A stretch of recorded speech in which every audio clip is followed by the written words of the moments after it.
Bows, TKOs, yeah. Bows, TKOs, we got bows, TKOs, yeah. Bows, TKOs, we got bows, TKOs, yeah. Bows, TKOs. Bows and TKOs. We are live, episode 69, coming at you on this beautiful Wednesday afternoon from the Valley. Still hot out here as it's starting to cool down finally in October. What a weird, late summer we've had, but it's supposed to dip into the 90s. It doesn't matter because I'm going to Seattle, back to the Northwest for a wedding. It's supposed to be in the 70s and sunny, so should be fantastic weather. I can't wait for that. But we got a good show. Again, I'm your host, Shane Gillette, for this weekly MMA podcast, streaming anywhere you get your podcasts or videos on YouTube. And we have some fights that have been announced. We have recap of Dana White Contender Series Episode 9 that happened yesterday, recapping the fun UFC 307 card, and then previewing the Apex card for this Saturday. So let's jump right in. So we had Oban Elliott taking on Basil Hafez at UFC 309, as well as Jim Miller and Damon Jackson in a veteran showdown for UFC 309. And then some young, hard-hitting, vicious fighters. We have Charlie Campbell and Mauricio Ruffy at UFC 309 as that card is becoming built out. And then we have, on November 9th, we have Cody Stamann and Damon Blackshear in a good veteran showdown in the bantamweight division. In December 14th at Tampa Bay, we have Cub Swanson taking on Billy Quarantillo. That should be a great scrap as well. For UFC 310, we have Cody Durden and Joshua Van in the flyweight division. Both guys staying active. Van with an awesome victory at the Sphere. That was a lot of fun. January 11th, now into the new year, 2025, right around the corner. We have Chris Curtis back from injury, taking on Roman Kopylov. That should be one heck of a fight. Good to see Roman up in the top part of the competition and Chris back in the octagon. On the UFC 311 pay-per-view, January 18th, I don't believe there's been a location for this yet. We have Rinya Nakamura taking on Muin Gafurov, and Jailton Almeida and Sergey Spivak. So big grapplers in the heavyweight division facing off at 311. And then in roster news, the UFC roster had removed Cledson Rodriguez, Ovince St. Preux, OSP, Carl Williams, Victor Altamirano, and Dawoon Jung after his skid. So they're no longer with the UFC. OSP we saw coming because his contract was up. He's 41 years old. But I think Carl Williams probably the biggest shocker. I think he's like 3-1 in the UFC. He is definitely a grappling heavy big guy, but a guy that's had success. I'm surprised he is not returning to the UFC. But let's talk about the Contender Series. There's only 2 weeks left, and last night was a fun one, but it did start slow. We had somewhat of a meh flyweight fight. I feel like the broadcast made it seem like a better fight than it was. Flyweight fights are usually high-paced, high action, and it was a super conservative first round. But Sean Gauchi won the fight. It wasn't enough for a contract. He has had a solid record. He defeated Steve Erceg back in 2017 in Australia, so I'm sure we'll see more of him. But neither guy really went out and tried to get it. We had Islam Dulatov dominating Vantillo Antunes by a round one knockout. These guys came out super aggressive in the welterweight division. Islam almost got a finish early, kind of went for broke, but somehow was able to get a finish with a nasty elbow up against the cage. This was some balls to the wall fighting here, but he looked good.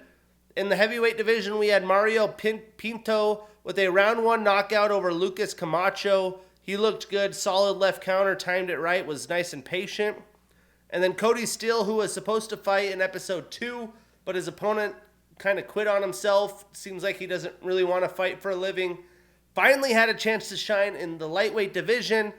But he was able to get a round 2 TKO via body shot, and what a nice body shot it was. A guy that's is known as a grappling heavy fighter came out there with some good striking and put on a show.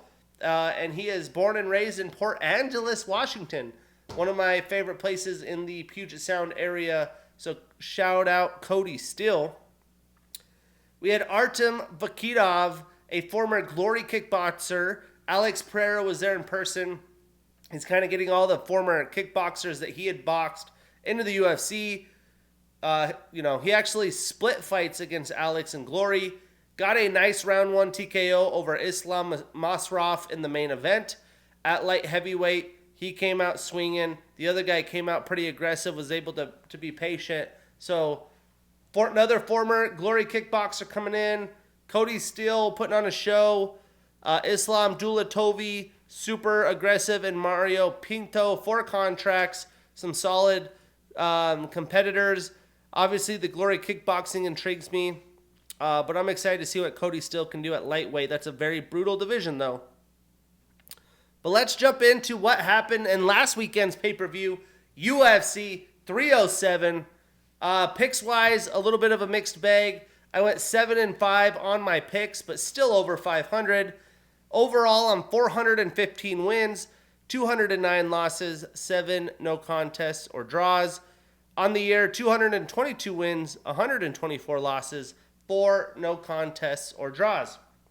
To recap the card, for a true MMA fan that's been in this for a long time, that isn't a post-COVID fan that just wants to see people knock each other the hell out, I enjoyed the veteran showdowns early. They were fun. They were competitive. Court McGee basically winning in his hometown. You got to love that. Then Carla Esparza's retirement with her deserved video package, as she was the first UFC strawweight champion, a pioneer of the sport. I did think she got robbed on the decision. Really bummed to see her go out that way. But either way, that was great to kick off the evening. And then we now know that was OSP's final UFC fight. There was a mixed bag of ref issues, injury issues. The prelims overall were pretty meh until the Wonder Boy Buckley showdown, which was a ton of fun. But the main card really didn't deliver until the absolutely amazing main event, as expected. Can't wait to talk about that. I'll give this pay-per-view a 6 out of 10. Previewed it out of an 8 out of 10. But I think the main card underwhelmed for sure.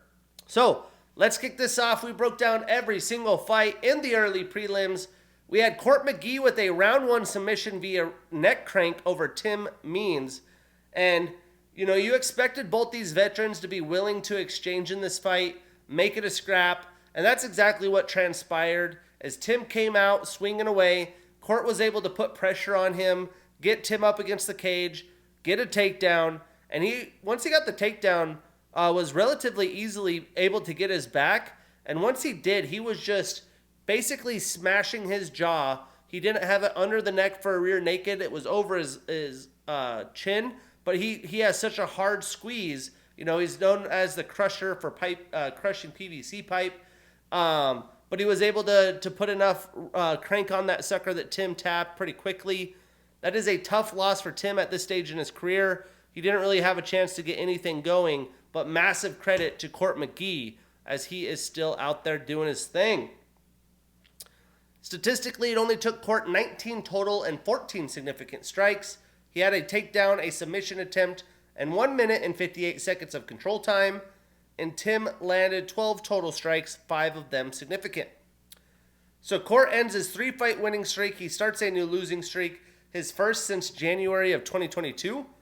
And he gets to do it where it all started. He's from Provo, Utah, has a great story since his Ultimate Fighter days. I've enjoyed tracking him in his career since then.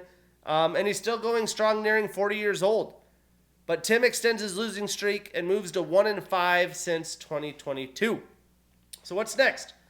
Well, I'm not sure how much more either man will be fighting, but I am sure that Court will be back. So how about a scrap with another veteran? A rematch against Santiago Ponzinibbio? They fought back in 2016. Santiago won that fight via a round 1 TKO.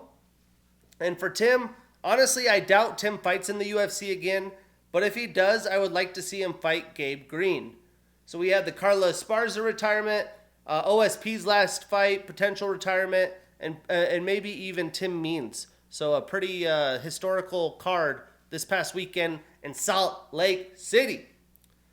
But moving on, we had Tisha Pennington with a unanimous decision over Carla Esparza. And, I don't think that it messes up Carla much more. But man, did she get screwed in her retirement fight to go out like that. I thought she easily won round 1. And round 2, I guess you could say, was debatable. But I still think Carla won. Tisha won round 3. And even when Tisha was announced the winner, you could see like her jaw drop and like shocked that she even was announced as the fighter. And her post-fight interview, she acted like, I knew I was going to win. You guys can hate, blah, blah, blah. But watch back where you see them announce the fight. Tisha was shocked. This was a very competitive fight by two veterans of the sport. Carla was able to win with her grappling as expected, just like she did the first time they had fought. She had nasty ground and pound early in the fight, even had Tisha in a crucifix. Completely dominant positions that Tisha didn't have at all. And in round 2, Tisha landed a decent volume, but Carla was throwing some power behind her strikes, man. She had Tisha damaged, beaten up. Carla looked like she had barely been touched. And you could tell that, mid round 2, round 3, Carla was just kind of letting it rip, knowing this was her last fight. She was going to take some chances, and you love to see that.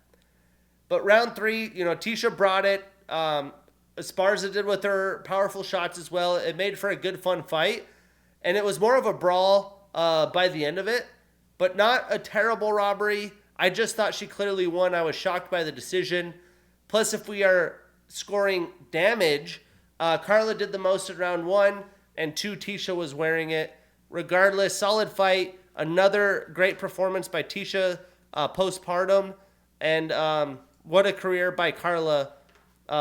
We talked about it last week, the winning streak that she had and who's who that she's fought. I'll give her a little bit more of a shine here. Since The Ultimate Fighter, which she won with her grappling throughout her career, she was actually even a collegiate wrestler. She dominated the Invicta promotion, beat names like Felice Herrig early in her career. Then in the UFC, beat Rose Namajunas to win The Ultimate Fighter, become the first strawweight champion. Then she lost to Joanna, but beat Cynthia Cavillo, beat on her winning streak Virna Jandiroba, who's a stud right now. Alexa Grasso, absolute stud. Michelle Watterson, Marina Rodriguez, Yan Xiaonan, Rose Namajunas. So very, very much respect to Carla Esparza. I don't think she gets enough love. But statistically, this shows a little bit too.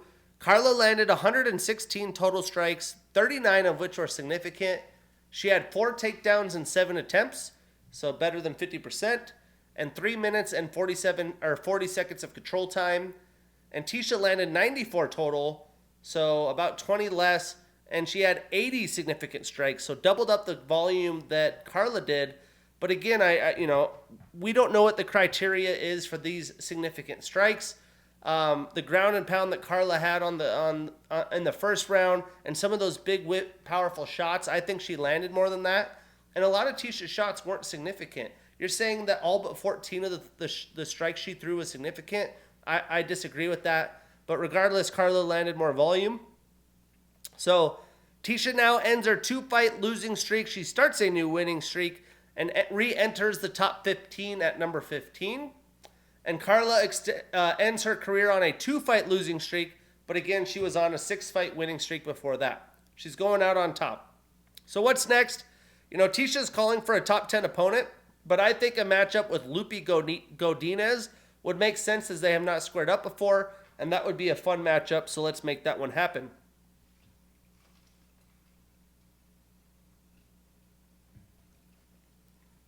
Now, moving on in the early prelims, we had Ryan Spann with a round 1 submission via guillotine choke over OSP. Performance of the night, 50 J's for the massive Ryan Spann.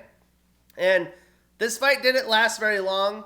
It's pretty much how I thought it would play out. Ryan just overpowered OSP. He went in for a quick choke submission after he had him rocked and he was down.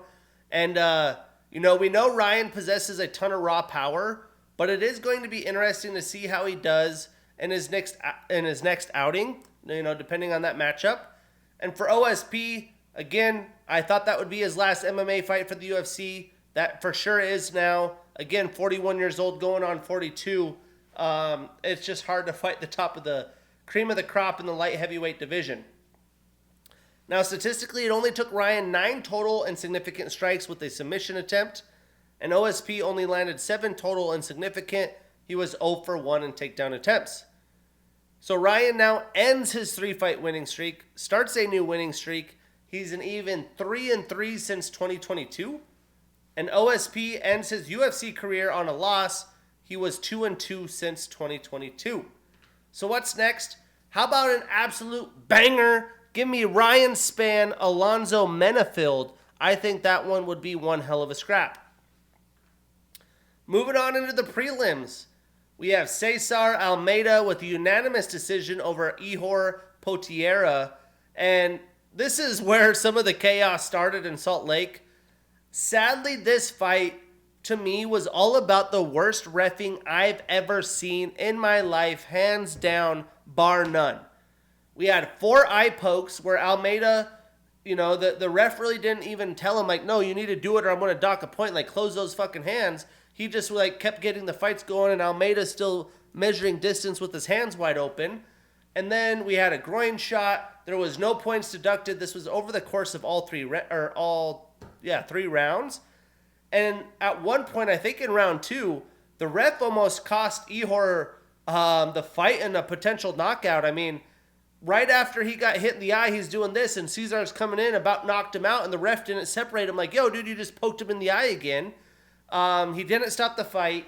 The ref clearly wasn't controlling the fight, separating them in those moments. It kind of turned into pure chaos as Ihor's kind of, by round 3, was just like, dude, what the hell? Was, super angry and just emotional, and you can't blame him. But with the fight, it was kind of a sloppy back and forth kickboxing fight. There wasn't as much action as I expected because the momentum kept getting broken up with those issues. And Cesar, coming off a loss, was a very measured and patient fighter in this fight. Ihor, I thought, was more aggressive but sloppy and was able to even try to take Almeida down a couple times because Almeida, obviously more of a technical, probably more powerful striker, and he couldn't do anything with the takedowns, Ihor. So, he was just kind of doing that to mix things up. That obviously isn't his strong suit. So, Cesar back in the winning column. Statistically, he landed 78 total strikes, 57 of them significant. He was 0 for 2 in takedown attempts. He also had a submission attempt, a reversal, and 2 minutes and 15 seconds of control time. Now, Ihor landed 57 total strikes, 44 of them significant. He had 3 takedowns and 8 attempts. So props to him for probably preparing for that coming in, knowing that that's not his strong suit. And he had 3 minutes and 32 seconds of control time. So what's next? Well, I think Cesar and Mahmoud Muradov would be a fun fight. And for Ihor, how about Abu Azaitar? But moving in, we had a nice lightweight showdown here. Another very close fight. Alexander Hernandez with a split decision over Austin Hubbard. This was another fight I got wrong. I had picked Tim Means, got that wrong. I picked Carla, got that wrong. Did pick Ryan and picked Cesar, and then picked Austin Hubbard. But again, Alexander Hernandez with a split decision over Austin Hubbard. This was such a back and forth fight for the entirety of the 15 minutes. What my knock for Alex has been is that he is nice and technical when he sits at range and strikes, but then he just just loses it maybe from being tired and just gets sloppy and makes it a brawl. And that's really cost him in his fights, especially when he's up a round or two. But Alexander did get a little sloppy as the fight went on per usual, but I thought he fought a cleaner and more technical fight. And being back at 155 pounds, his cardio looked good, and I think he should stay in that weight class because he struggled with weight cuts at featherweight, and I thought his cardio had tapered off in some of those last fights. But round one, Alexander outstruck Austin. He was staying at range, but Austin had the bigger shots as he kind of would tornado in. But Alexander defended takedowns well. That was another question. That's something he's improved on a lot. And it seems like Hubbard really didn't sell out for these takedowns. But, obviously cost him some of his stamina and energy. But round two, the fight volume picked up. Austin was going for takedowns again, but failed pretty miserably. And I thought, when he was striking, he did have some success. I thought instead of exhausting himself attempting all those takedowns, if he would have just stuck with his striking, he would have had more success. And by round three, this really did turn into a dogfight. Austin did well in round three, but it was too little too late as Alexander had won the first two rounds. But again, we'll get to the stats with how unsuccessful the grappling is. You would think you would change it up, especially if you're finding your mark striking with the guy. But that comes to fighter IQ to be able to make those adjustments. Like, hey, I had a game plan. I had prepped this. We expected to get takedowns. We saw Alexander could get taken down. It's not happening. How can I change my takedowns? They were kind of getting lazy takedown attempts. Or, hey, instead of taking them down, I'm having some success striking. I'm going to change it up and do this. Maybe I'm going to try this. You got to have the confidence and the willingness to do that and the fighter IQ. And there was just a lack of that in this fight. So, statistically, Austin landed 65 total strikes, 63 of them significant. And here it is. He was 0 for 12 in takedown attempts. And again, you'll see half of them in round two and three. It's just like half-ass takedown attempts. If you were already 0 for 6 or 0 for 8, I don't know why you would keep doing that. You're just going to exhaust yourself. But maybe it was also because he couldn't kind of really find the mark from Alex as Alex was picking him apart from distance. But there's lots of better ways to do so. Alexander landed 91 total strikes, 79 of them significant, and he was 0 for 2 in takedown attempts. So, Alexander ends his 2-fight losing streak. He starts a new winning streak. He is 2-4 since 2022. And Austin starts a new losing streak. He is 3-2 since 2022. A little bit of a rough patch since he's returned to the UFC. He's in the middle of his prime. I think a loss here kind of puts him in purgatory, where you're going to be fighting a lot of talented up-and-comers in this very deep lightweight division. So brutal loss for Austin in his second UFC stint. So what's next? Well, give me Alexander and Elves Brenner. I think that would be an absolutely awesome collision course for the fans. And for Austin, how about a matchup with Trevor Peek? That's the difference. You win this fight, you fight Elves Brenner. You lose this fight, you're fighting Trevor Peek. That's a big, big difference. But moving on, we had Yasmin Lucindo with a split decision victory over Marina Rodriguez. Another fight I got wrong and another very close decision. I did think Yasmin deserved to win this fight, though. I expected Marina to be able to control the fight with her striking, but that really wasn't the case at all.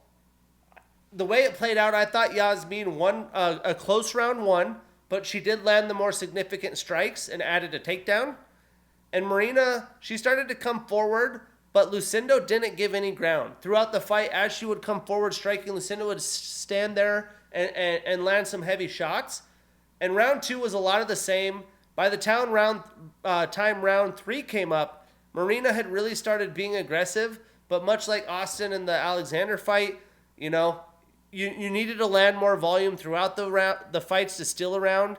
Maybe even, mix in the grappling more as she got in a takedown of her own. I know that's not her strong suit, but as aggressive as she was round three, it was too little too late. Sure, maybe her corner and her thought she had won round one, but when it's that close, you got to turn it on. You got to know, man, this is super close. In round two, I got to find a way to be more aggressive, especially when you have so much more experience than the 22-year-old Lucindo. A lot of the times when I'm previewing these fights, I expect these veteran fighters with their camps to come up with that. Be like, hey, we need to do this. We have all this experience. Let's be able to pivot and adjust. You don't expect the young fighter to do that. But Marina hasn't really showed that. Now, statistically, Marina landed 65 total strikes, 33 of them significant, and she had a takedown. She was 1 for 1. Yasmin landed 55 total strikes, so 10 less, and 30 of them significant. But she had 3 takedowns in 4 attempts. So if she wanted it, she got it.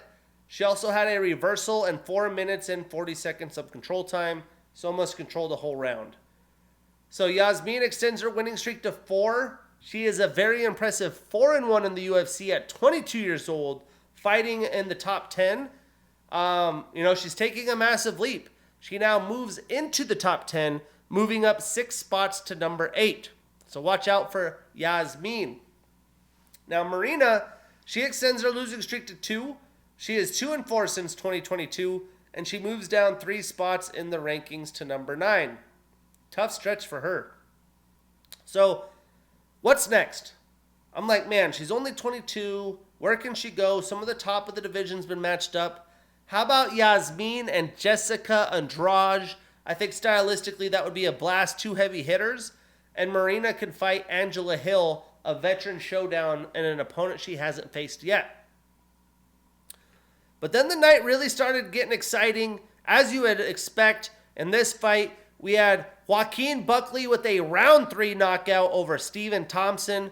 Performance of the night, 50 G's for Buckley, man. And what a fight this was.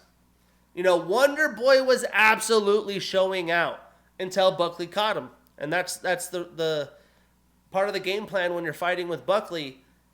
But man, at almost 42 years old, Stephen Thompson hasn't showed any signs of slowing down.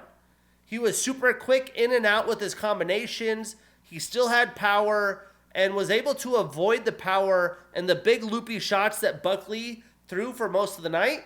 He did land some early, but was able to avoid it until he didn't. Now, Buckley, he's becoming a well-rounded fighter, but he possesses so much raw power and is so explosive. The way he's always moving his head, ducking in and out, it reminds me a little bit of Mike Tyson as a boxer. Bobbing in and out, that head movement, consistently moving, closing distances, willing to close range to come in and get the job done. And the shot that landed on Steven right on the nose, he was kind of dodging up against the cage, and one of the big rights landed right on the money, and that was night-night for Stephen Thompson. But you got to credit Buckley, too, to be able to do that against a longer and taller opponent. It's not always easy, but he was willing to, be hit with some of those counters from Steven to get in close and deliver some shots himself. But many people, including myself, thought Buckley would just resort to grappling because he's shown the capability to do that. And he did that. And he did great finding a way to get Steven down. Whether it was in the first round, picking him up over his head and slamming him down, finding his hips and exploding into takedowns, he did good. But when he would have Steven down, Steven's on his butt up against the cage, pushing up, trying to base up. All Buckley would do is keep his hands locked behind him with a little bit of chest weight on him. He wasn't trying to lock his legs, interlock his legs to pull him off the cage and suck him out and try to move positions. He was just laying there and hoping he can do that. That just shows you how many more levels he has to go in grappling, because Steven was easily able to get up every single time. And it's like, man, you kind of are wasting your energy for takedowns at this point. The whole point of why you want a takedown is to be able to keep him there, wear on him, get some ground and pound, do some submissions. And he wasn't able to get that started at all. But you have to credit Steven. He's been thrown a fair share of grapplers and he's improved on his grappling defense. But when it came to Steven striking through the entire fight, the surprising part to me is he was just too fast. Way too precise of a striker. He showed that in the Kevin Holland fight. Now he's showing that again against Buckley. 2 really good strikers of their own. And he was outlanding Buckley entirely throughout the fight. And some of the shots were pretty good power, where he had kind of snapped Buckley's head back with some of the counters as he was entering. But again, round 3, as Thompson was trying to evade Buckley on the cage, big right hand just landed, and that was all that she wrote. But man, you have to be excited about how Steven's still performing. 42, fighting at such a high level. I want to see more of Wonder Boy. What a great fight to see, though. Statistically, Steven landed 63 total strikes, 49 of them significant, and Buckley landed 55 total, 34 of them significant, He had 4 takedowns in 7 attempts, a knockdown, and 4 minutes and 13 seconds of control time. So where do these gents go next? Well, Joaquin extends his winning streak to 5. He's in an impressive 7-2 since 2022. The guy's been active. He's moving up, and he moves up 2 spots in the rankings to number 9. Now, Steven extends his losing streak to 2. He is 1-2 since 2022 and moves down 2 spots in the rankings to number 11. So what's next? Well, I think Buckley's going to continue to climb the rankings. I think the matchup that makes sense is him and Gilbert Burns. I think that would be great for fight fans and the fighters. And for Wonder Boy, I think he will continue to fight in the UFC. I know that he probably doesn't want this matchup, but it's the one that makes sense. Give us Stephen Thompson and Michael Venom Page. Oh my God, the lead up, the excitement, the stylistic matchups would be amazing for everyone anywhere. But that set us up for the main card and a little bit of a snooze fest to start. So let me jump in.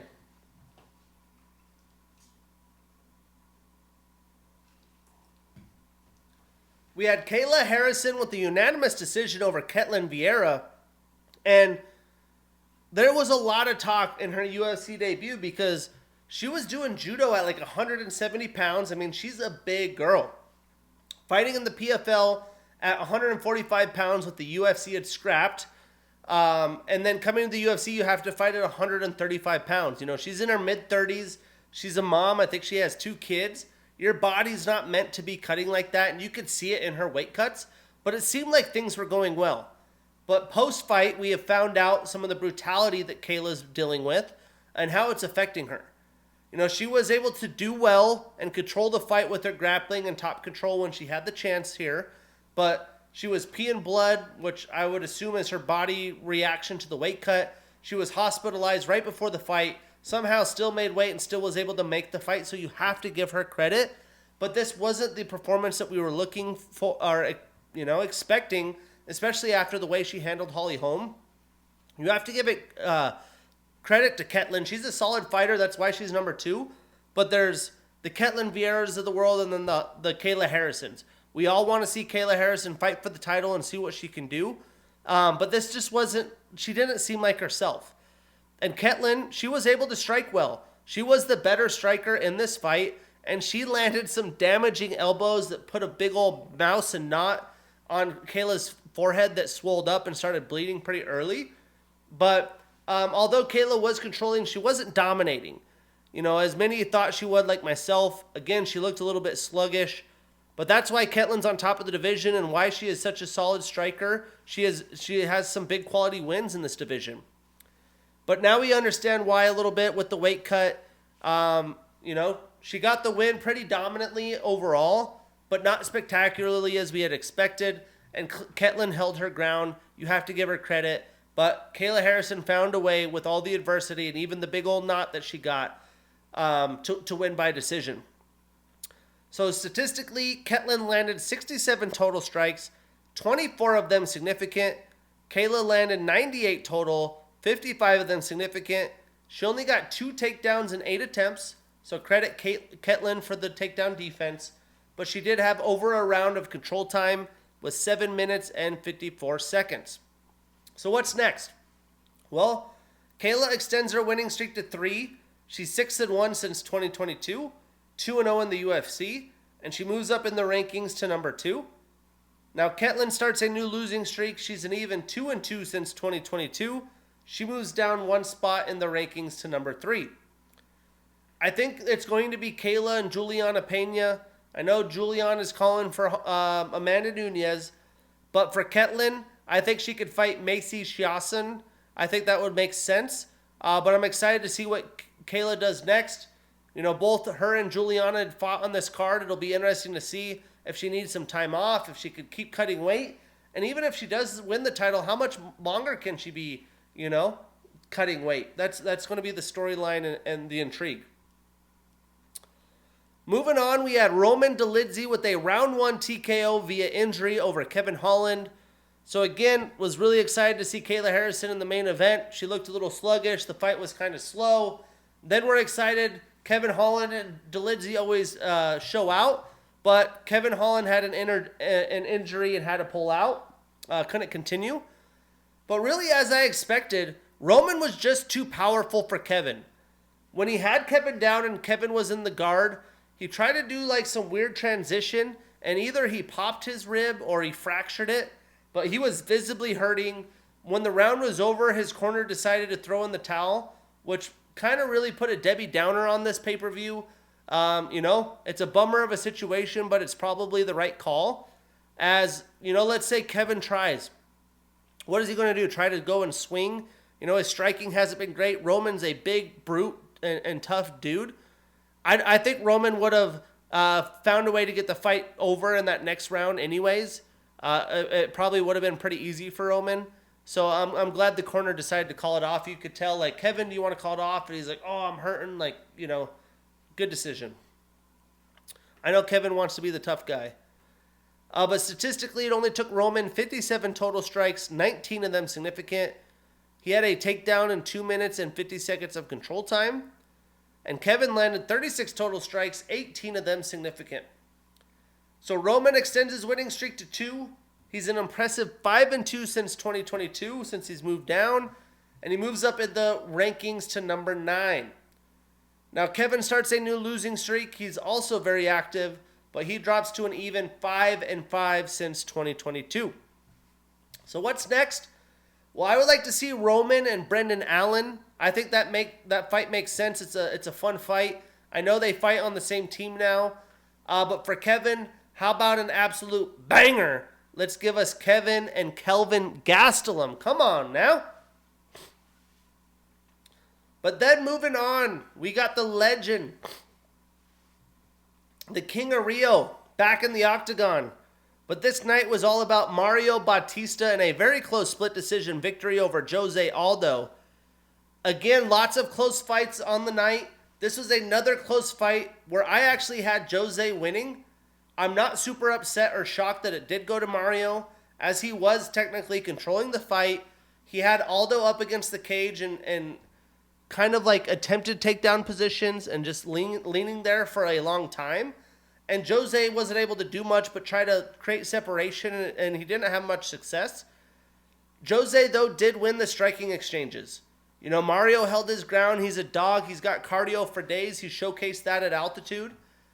I think the difference is Aldo, especially by round 3, when you have Mario just leaning up, shouldering you up against the cage, you got to find a way to get him off you, to land some shots, get some elbows. And, I think he wasn't doing that because he was worried of Mario locking his hands and getting the actual takedown. But it's like, man, the guy's done this over and over. You're just going to lose this way.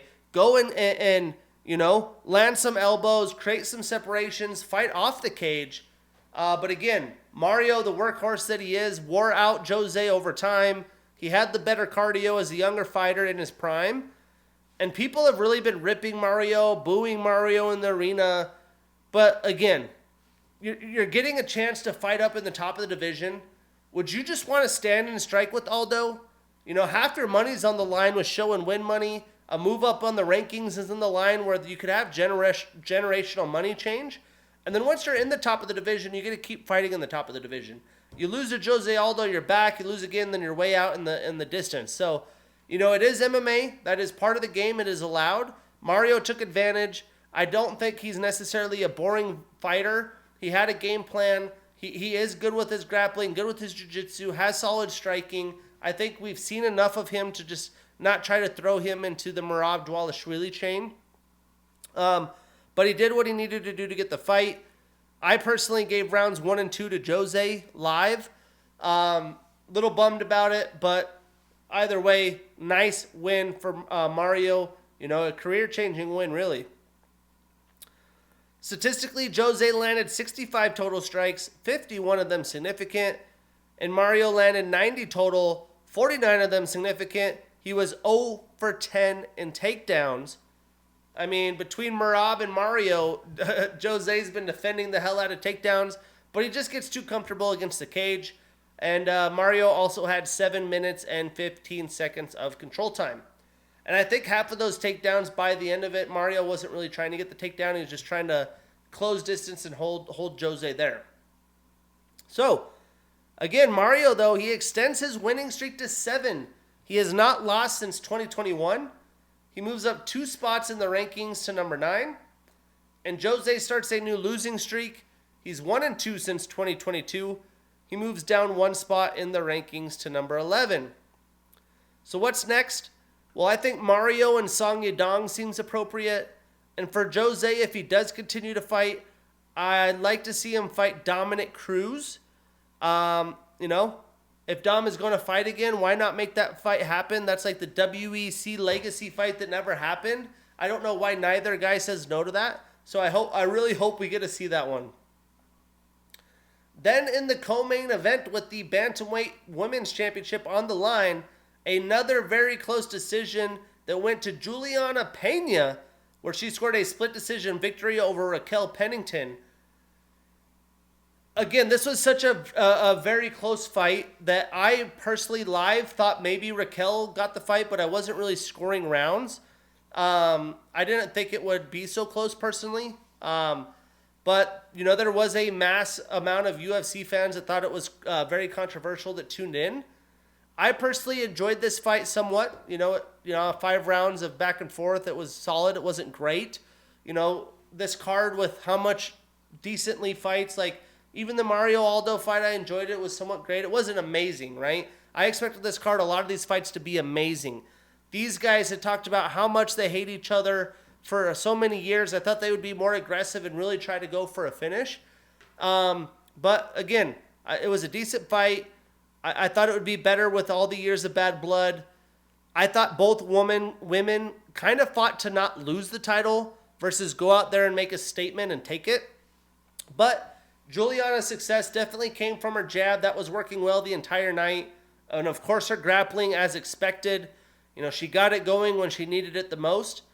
I did think, though, she was going to get that rear naked choke when she got Pennington's back, but she ran out of time. Credit Raquel for fighting that off.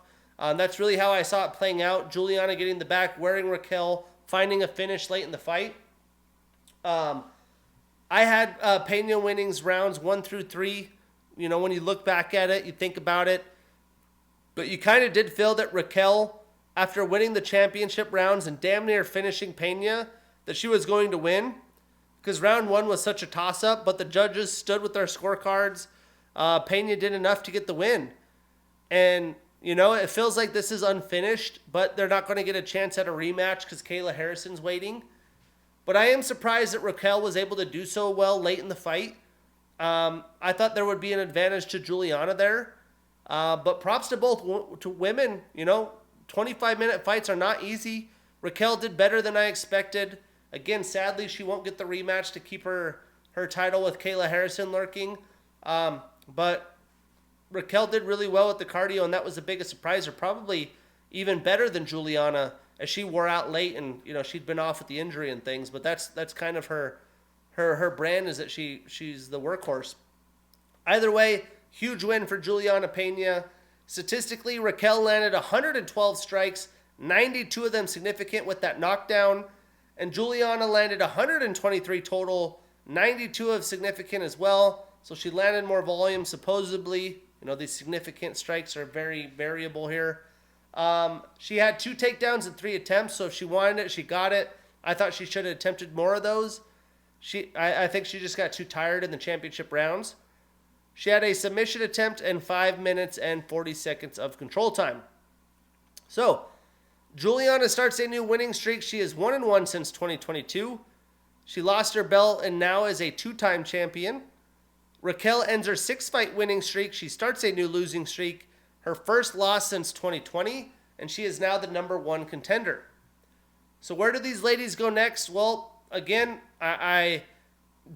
Juliana keeps calling for the trilogy with Nunes, but I don't think she'll come out of retirement for that fight. She posted on Twitter, apparently looking pretty good, potentially teasing a comeback, but I think she wants to see what happens between Juliana and Kayla, because she might be interested in taking Kayla out to add to her legacy. But for Raquel, she's in a tough spot because she had fought a lot of the division. So I'm thinking Norma Dumont would make sense. It's a new name. That would be a great fight and a new opponent. So let's make that happen. But then we had the main event that just absolutely delivered and saved the night.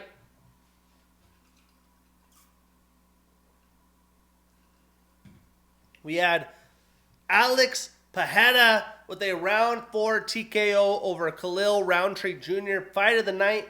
50 G's, well deserved for Alex Pereira. Now, Khalil kept telling us how hyped up and how great of a fight this would be and what a great striking clinic it would be. And golly, was he right. Absolutely. I mean, I figured Khalil would have his moments, but I didn't think he would win the first 2 rounds, have such success as a southpaw fighter, although that is shown to be successful against Alex in his past, and land such big shots. Some of the shots that he landed early, I thought could have finished Poatan. And would have finished most light heavyweights. But Poatan is just an enigma. He was able to eat them and keep going. And I thought this fight would be over by round 2 coming in. I'm surprised that it lasted so long.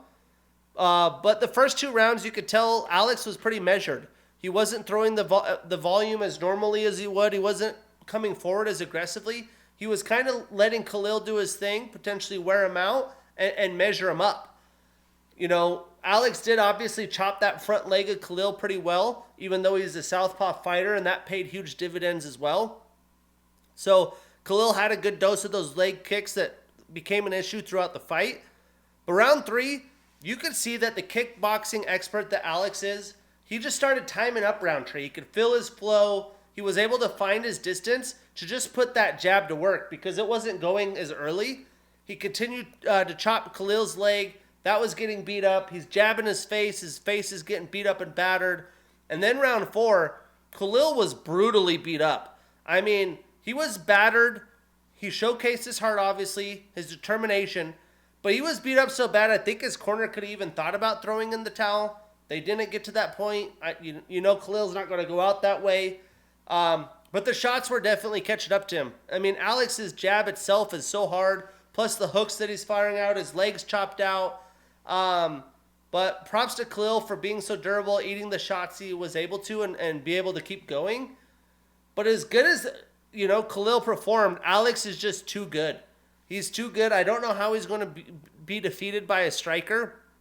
But you do have to even give more props to Alex. From what we have found out, Alex was sick, I think, with the flu before the fight, re-injured his toe, was battling injuries, and even told the UFC that he might pull out of the fight. Somehow made it in and put on a clinic like that. This guy is absolutely insane. And although he's at light heavyweight, he's still having to cut weight a good amount. I mean, this guy has literally just taken the UFC by storm. And if you ever want to talk about a company man, he is doing things that most fighters can't do, even with adversity. You absolutely have to love it. Freaking Poatan is the goddamn man. Fighter of the year. Probably should have won it last year. Well deserved. Now, statistically, Alex landed 129 total strikes, 127 of them significant. He had a knockdown as well, while Khalil landed about half of that. 62 total, 61 of those significant, and a lot of those were early in the first 2 rounds. But Alex extends his winning streak to 5. He's 8-1 since 2022, and he's defended his light heavyweight title 3 times already now. And Khalil ends that 5-fight winning streak, starts a new losing streak, and stays at number 8. He did not really lose much of stock, so to speak. So what's next? I would love to see Alex take on Magomed Ankalaev. I think that's inevitable unless Alexander Raychik can do something about it. But for Khalil, I think he's going to need some time to recover. There isn't a lack of options for him. There could be the Jamal Hill fight.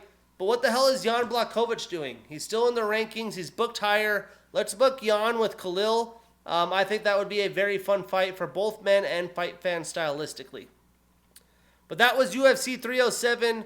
Really, it was the show done by Alex, Juliana, Mario, very close decisions. Kevin Holland pulling out due to injury, some veteran showdowns, Stephen Thompson looking amazing. I want to look. I know I was really hammering the underdogs, which, surprise, surprise, I'm looking forward to some dogs this weekend.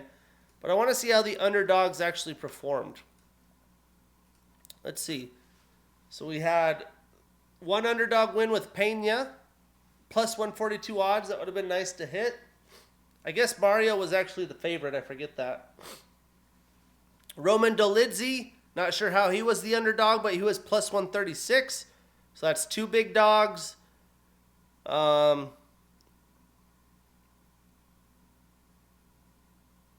don't know what the odds were with the Hernandez fight. Court McGee plus 170. He was an underdog.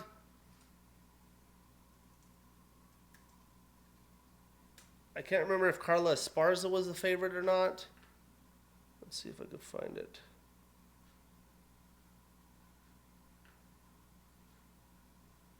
I don't know why it's so hard to find past events Vegas odds.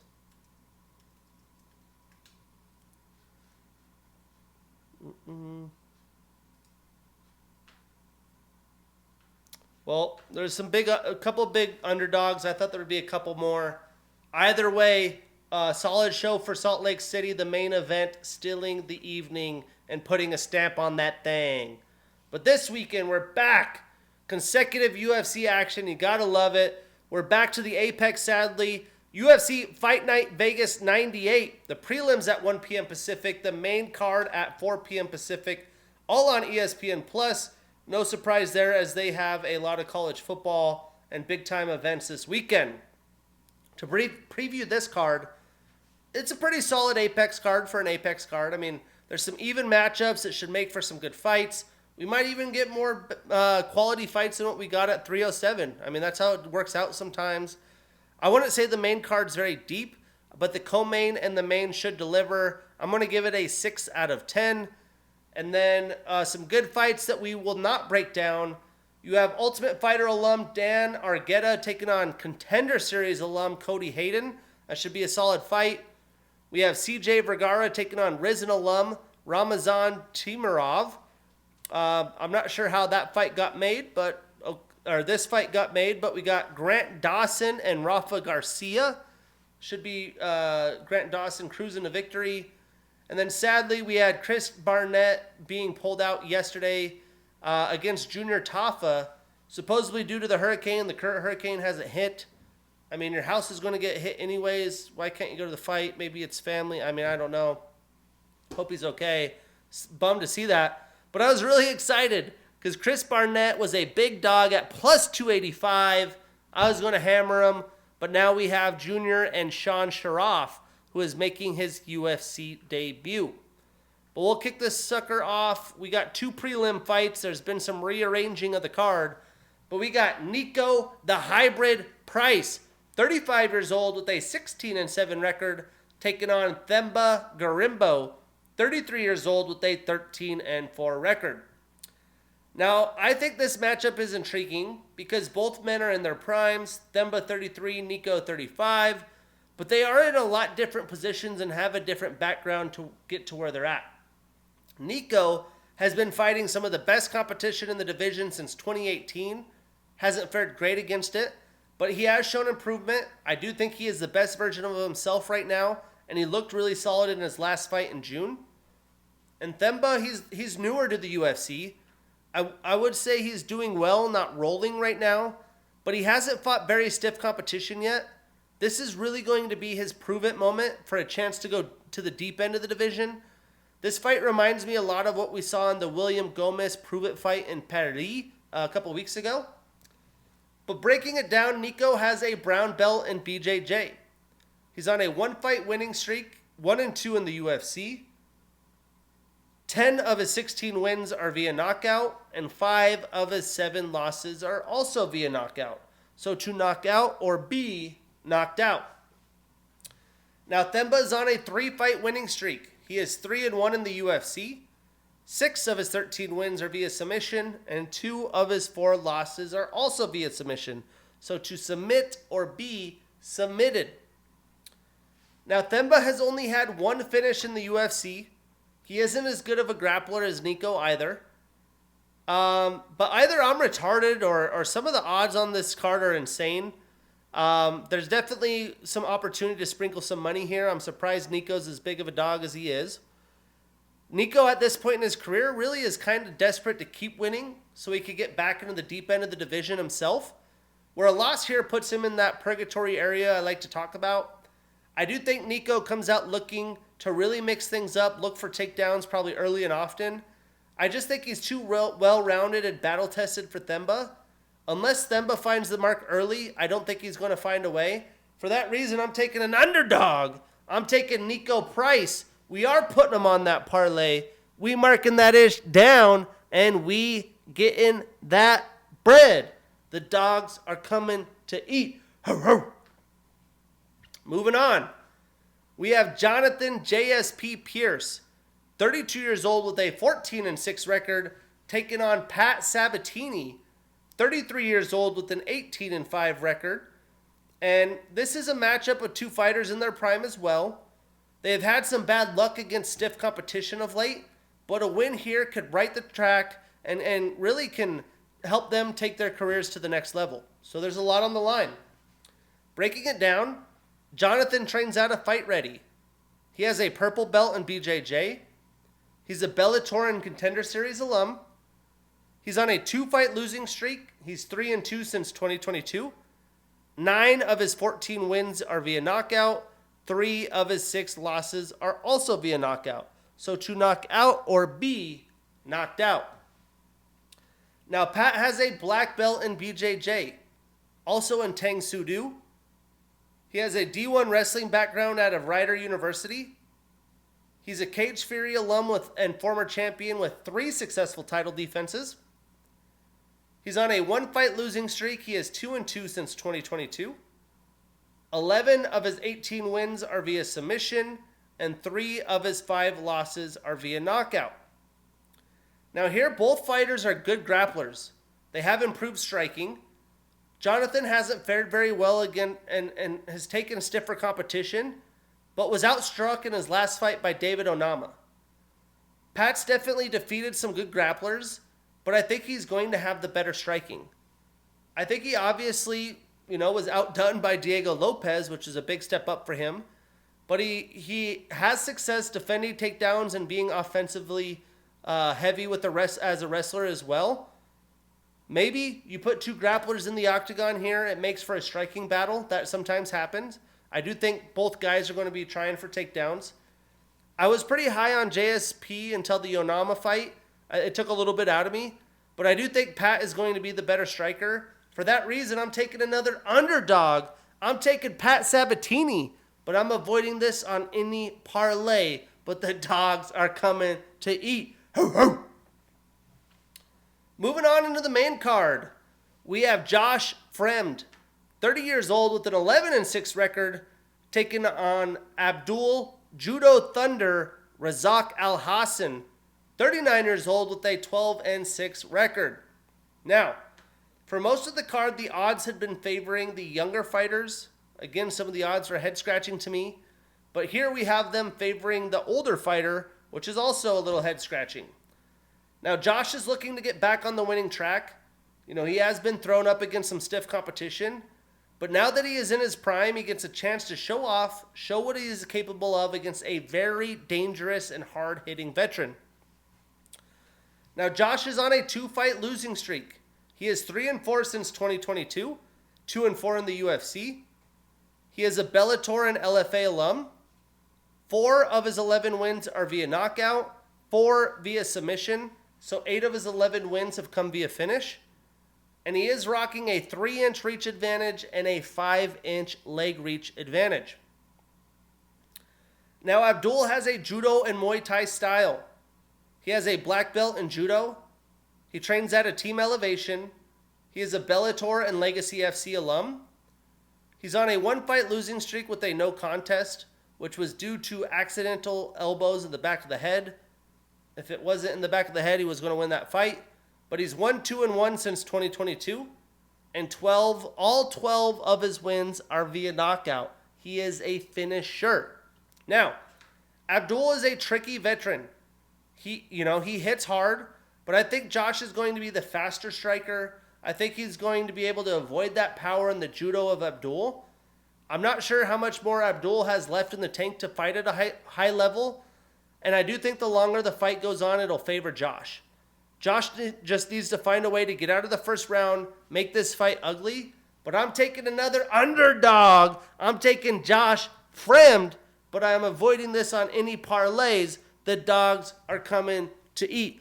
Ho, ho. There's some fun underdog opportunities here, just like last week. Just saying. Moving on, we have Daniel D-Rod Rodriguez, 37 years old with a 17-5 record, taking on Alex the Great White Morano, 34 years old with a 24-10 record. Now, me personally, it's like, okay, yeah, D-Rod may be on a 3-fight losing streak, but he has shown me a lot of late. He's gotten into better shape. He still is showcasing very slick boxing. And, he's fought really tough opponents in the octagon. I do think he's going to be the better striker against Alex. But Alex is kind of a weird fighter to fight against. He comes at you at such weird angles. He's not an easy out himself. But Alex hasn't defeated anyone who's not damn near 40 or 40 since July of 22, and that was the only one of late. So, breaking it down, Daniel is a southpaw fighter. He trains at a Syndicate MMA. He has a purple belt in BJJ. He's a King of the Cage, Bellator, and Contender Series alum. He's on a 3-fight losing streak. He is 1-3 since 2022, and 8 of his 17 wins are via knockout. Now, Alex is an orthodox fighter. He trains out of Fortis MMA. He has a second-degree black belt in BJJ, a black belt in Taekwondo. He trains at he is a Legacy FC alum and former champion. He's on a 1-fight losing streak. He's 3-3 since 2022. 7 of his 24 wins are via submission, 6 via knockout, so 13 of his 24 wins via finish. Now, after Alex's fight versus Tim Means, I just feel like he really hasn't showed off, and he hasn't looked very good since then. And he almost lost against Court McGee, although Court shows he still got it. I just feel like I've expected more from him in his prime. I think Daniel's just going to box him up, get back on the winning track. He's really going to be hungry for a win as well. You know, he's a gamer. He loves fighting. I just don't think Alex is going to be able to grapple his way to victory against D-Rod. And I don't know how he's going to strike his way to victory. So, for that reason, I'm taking Daniel Rodriguez. We are putting him on that parlay. We marking that ish down, and we getting that bread. Moving on. We have Chidi Bang Bang Nakwani, 35 years old with a 23-10 record, taking on Jared Night Train Gooden, 30 years old with a 23-9 record. I want to see what the odds are to this. I didn't mark it down real quick.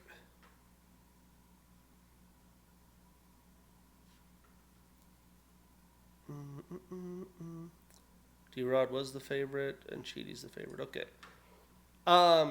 Here, again, another awesome battle between two strikers in their prime windows that have a lot on the line. They're trying to secure their spot in the welterweight rankings, stack up some quality wins, really make some good money, before they get too old.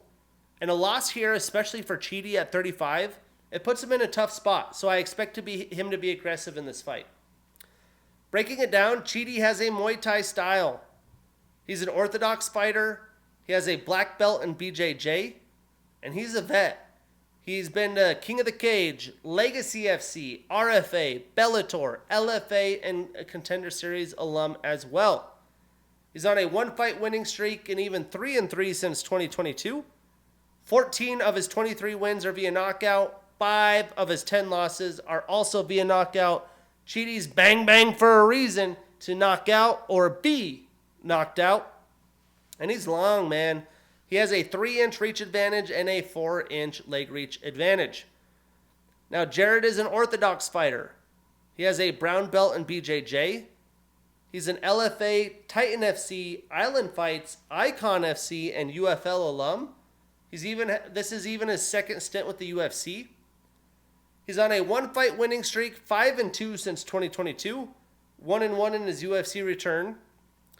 11 of his 23 wins are via knockout, 7 via submission, so 18 of his 23 wins via finish. Now, Jared looked good in his last fight against Wellington Turman, but I don't think he's going to be the better striker against Chidi.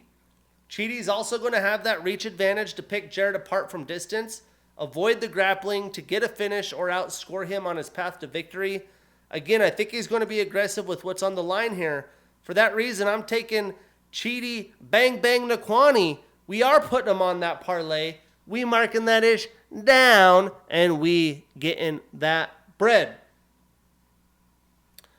Moving on, we have Brad Tavares, 36 years old with a 20-10 record, taking on Jungyang the Iron Turtle Park, 33 years old with a 17-6 record. Now, this is a really fun fight and has fight of the night potential if you ask me. It was originally booked back in July, the day of the weigh-ins, though. Jungyang Park had an illness that forced him out of the fight. So they've been preparing for each other for quite some time. And Park has been in some wars, man. I think he's peaking right now at 33 years old. Brad is really kind of taking on the gauntlet over his UFC career. And it's not going to get easier here in this fight. But Brad only has 1 win since 2021. So I do feel like he's a little bit in desperation mode. And although he's only 36, he's been in a lot of wars. He has a ton of miles on him.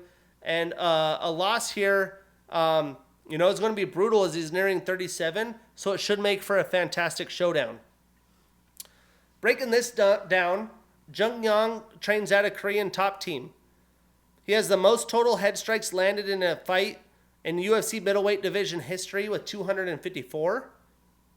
He's on a 1-fight losing streak. He is 4-1 since 2022. 6 of his 17 wins are via submission, 5 via knockout, so 11 of 17 via finish. Now, Brad trains out of Extreme Couture. He is an Ultimate Fighter alum. He's tied with Michael Bisping for the most bouts in UFC middleweight division history with 24. He has the most decision wins in middleweight history at 13, the most decision bouts at 17, and the most unanimous decision wins in middleweight division history with 10. He's also tied with Krzysztof Jotko for the most split decision wins in UFC middleweight division history with 3. He's on a 1-fight losing streak, 1-3 since 2022. 5 of his 9 losses are via knockout, and he does have a 4-inch reach advantage. Now, Brad is a workhorse. He's going to give Park everything he can handle. I do think Brad looks to mix in wrestling as well, and Park is going to be able to defend. I do think he is going to be the faster striker, much more fresher fighter. I do think he'll probably be more durable at this point in his career as well. I love me some Brad Tavares. I've always enjoyed his fights, but Park is going to bring a ton of volume, and without a finish, I don't know if Brad's going to be able to keep it up for 15 minutes. For that reason, I'm taking the Iron Turtle. I am putting Jungyang Park on that parlay. We marking that ish down, and we getting that bread. Moving on to the flyweight main event, the opportunity to see a generational talent entering the top of the division. We have Brandon Raw Dog Royval, 32 years old with a 16-7 record, and the number 1 next to his name, taking on the sensation Tatsuro Taira, 24 years old with an undefeated 16-0 record, and the number 5 next to his name. Now, this flyweight showdown is going to be fun. Tatsuro has shown us how good he is. He's destroyed his competition thus far, but this truly is him jumping into the deep end and will be his stiffest test, as that was probably Alex Perez in his last fight. In the last fight, Alex definitely had some success striking against Tatsuro, but I do expect Brandon to be too good for him right now at 32. He's battle tested. I think he's peaking currently. He's coming off a high, defeating the former champion in Brandon Moreno, so he is also full of confidence. Breaking this down, Brandon trains at a Factory X. He has a black belt in BJJ. 2 of his last 4 fights have been fight of the night or performance of the night. He shows up, he shows out. He's a World Series of Fighting and LFA alum and former LFA champion. He has the most significant strikes attempted in a UFC flyweight bout, 510 against Brandon Moreno. He has the most total strikes landed, which was 281, and attempted in a flyweight bout with 556. He's even second for most total strikes attempted, which was against Alexandre Pantoja in their second fight, which was 390. He also had the most total head strikes landed in a UFC flyweight bout, which was 248 against Pantoja in their rematch. 9 of his 16 wins are via submission. He's on a 1-fight winning streak and is 4-1 since 2022. Now, Tatsuro has a purple belt in BJJ. 3 of his last 5 fights have been performance of the night. He shows up, he shows out. He's undefeated, 16-fight winning streak, 6-0 in the UFC. 7 of his 16 wins are via submission, 5 via knockout, so 12 of his 16 wins have come via finish. And you have to credit flyweights for getting finishes. It's not easy to do. Brandon, majority of his UFC career has been counted out. He just keeps proving people wrong. He's done that to me a few times. And even after defending Brandon Moreno in February, he is still an underdog here. I expect him at this stage in his career to be too much and to be too good of a striker for Tatsuro. Now, Taira brings a whole package of skills that the flyweight division hasn't seen, but he is leveling up his striking, and Brandon really has improved his grappling defense after fighting the likes of Pantoja, Bontorin, and Brandon Moreno. Now, Tatsuro is one of the more creative fighters we've ever seen. The way he sets up his strikings, his combinations, and the way he mixes in his grappling attacks, like the way he took Alex Perez's back and shredded his knee. I think he's one of the more creative fighters we've ever seen, let alone in the flyweight division. I'm talking in the whole UFC roster. He's really that new era of MMA, where these fighters can legit train MMA from the get-go. Tatsuro has 4 finishes in his 6 UFC fights, so he has proven what he is capable of. I do think Tatsuro is a future champion, but I think Brandon is too good right now. I think he strikes his way to outpoint Tatsuro, but this being a 5-round fight is also a big test for Tatsuro as well, to see if he could keep up the pace if there is no finish. But I am taking another underdog. I'm taking the raw dog, Brandon Royval. I am putting him on that parlay. We marking that ish down, and we getting that bread. The dogs are coming to eat this weekend. Ho, ho. I'm so excited for the flyweight main event. I'm just excited we get consistent action, a sports-loaded weekend. And then next weekend, we're back to the Apex. It's at the same time. I do think it is a deeper card, though, and is more top-heavy as well. This one is headlined by Anthony Hernandez and Michelle Pereira, a fun middleweight top 15 showdown before an absolutely stacked UFC 308 in Abu Dhabi. I'm counting down the days. But that's episode 69. I'm your host, Shane Gillette. See you next week.